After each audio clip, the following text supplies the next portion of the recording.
Nuno, first day of November, game number 22 of the season tomorrow. How big a challenge has that been for you personally and for the group as a whole?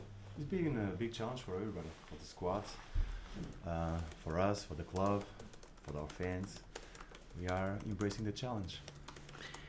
Obviously, not too long ago, Wolves were in the Championship, and it was very similar then. It was almost Tuesday, Wednesday, Saturday, most weeks. Does having that experience, do you think, make it a little bit easier to cope with? No, it's not easy. Not easy at all. It's very, very, very demanding, especially on the players. It's very demanding because of the time of recovering, the amount of games that we have, the high level of opponents that we are facing in the Premier, in the Europa League, in the Cup. So it's very demanding. Having experience before helps you, but doesn't make it easier. It's always a big challenge, and I think it's always going to be harder. And therefore, does it make your team selection, do you feel you have to constantly think about that more, how you can manage the players throughout the course of the season? We always think about, even if we have a week to prepare, we always take a lot of time to prepare, trying to get the best options, finding the right solutions. So it's always a big challenge, like I say. 6 draws so far in the Premier League this season. Do you feel it's a real case of fine margins at the moment from turning a lot of those draws into wins? We had good performances. Not so good. We had ups and downs. But this is what about the competition, is raising our standards and perform always on the highest levels that we can, knowing that it's very, very difficult to sustain through the competition our performances. You said after the Newcastle game, one of the challenges was to play, as you did in the second half, for the full 90 minutes. What can you do about that? Try. Is there anything practical, though? Is it just a case of if one day it will click and you think it'll happen? What I always say is we have to pay attention to the opponent that you have. The opponents have a lot of quality, like tomorrow, high quality on your opponents. So it's not sometimes what you want to do is what the other team allows you to do, and you have to defend, you have to be organized. So sustaining this level through the game is one of the things that we want to achieve. In terms of tomorrow, can you take anything from the performance and the result at Manchester City into having success at a place like Arsenal? It's a totally different game and totally different opponent, but knowing that it's going to be very, very difficult. Arsenal has a fantastic squad, a very good manager, so it's going to be very difficult tomorrow. What do you take then from the 2 games you had against them last season when you won the game at Molineux and you probably feel you should have won the game at the Emirates? We knew, but that is over. Tomorrow is going to be a new game. I'm repeating myself, new game. History in football doesn't repeat through the games. What are their strengths and weaknesses, would you say? They have a lot of quality players, well organized, speed, quality on the possession of the ball. Very tough challenge, very good team. And would you say that you and Arsenal, you see yourselves, you're competing for the same positions in the league? They've obviously been historically what is called in England a Big Six club for a long time, but do you feel that you are now almost a direct rival of a club like Arsenal? We don't look at the table.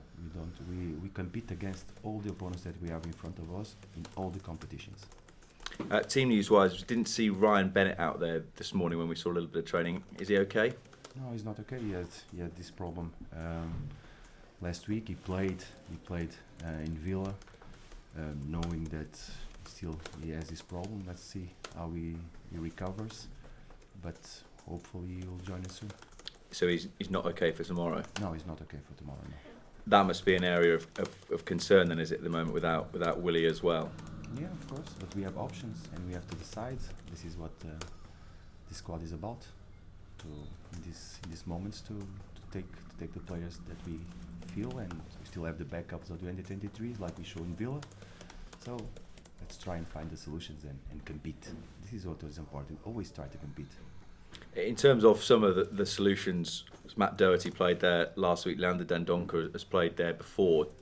I guess one of the worries as a coach is you feel that you lose something from other areas of the pitch if you move them into central defence, because Matt's so good going forward from a wing-back position, and Dendoncker's been great in midfield for you, that you lose something to do with either of them having to move back into that position. You're not thinking too much. Let me do the thinking. That's why you're the manager, not me. Thanks, Nuno. Thank you. spoke to one of the young players the other night, Terry Taylor. I'm sure he spoke for the others as well, and he said having played once, he really wants to do it again. I'm sure that's a culture that you're keen to encourage here. Of course. Having this ambition in the young players is what can make us strong in the future. Knowing that they want to be inside the first team group, they have to compete well in the under-23s, not only play but train every day, every moment of the training sessions with Mark and Scott, and trying to build them. But having this ambition, I think all of them have it because we really trust them. I've spoken to a few of them in similar situations over the last year or so. They seem very excited and, in a way, almost surprised that they can spend so much time around the very notable first-team players that you've got, great internationals, so they can learn so directly from them. Again, is that a culture you're keen to? Of course. I think this is the philosophy we're trying to build and create an identity. I think all the academy now is doing a fantastic job. The young boys are playing in the same shape that we do, trying to find the same lines, the same approach. So we're trying to build players and make them grow. But having a small squad, we always say from the beginning, they're going to be involved in every training session. We have them. In the games we have them, and we count on them. But knowing that it's going to be step by step, they need to grow, they need to perform, and we cannot expect them to immediately give the responses that you want. So that takes time, that takes patience, but most of all, he has belief on us. We believe in them. So did you go away from Wednesday night learning more about some of those players that might inform? You see, if you need them, you could obviously you don't want to play. And what better atmosphere, environment that you have in against Villa, 40,000 people in a big game. This is what we want your young players to perform and give good answers. Knowing, I repeat, we have to be patient, we have to be careful on the analysis that we have on them, but this way they will be ready because this is the reality. We're going to play tomorrow in the Emirates with 60,000, so they have to be ready.